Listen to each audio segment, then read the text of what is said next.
Hello guys, welcome back to another new video. Today I'm explain how to input data Mozilla Firefox. So guys, I'm click open Mozilla Firefox browser. So in this video I'll show how to input Google Chrome data input Microsoft browser. So I'm click menu bar and click setting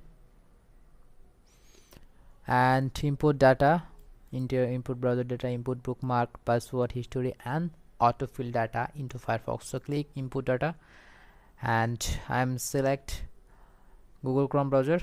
So wait for response. So person 1, so I'm select just Google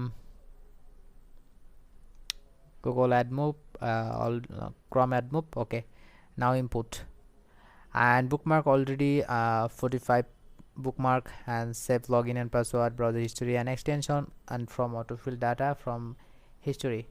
So already bookmark inputted and history inputted from last 118 days and extension loading and from autofill, and successfully every data input successfully. So I hope you enjoy this video. Please subscribe our channel and like this video. So goodbye.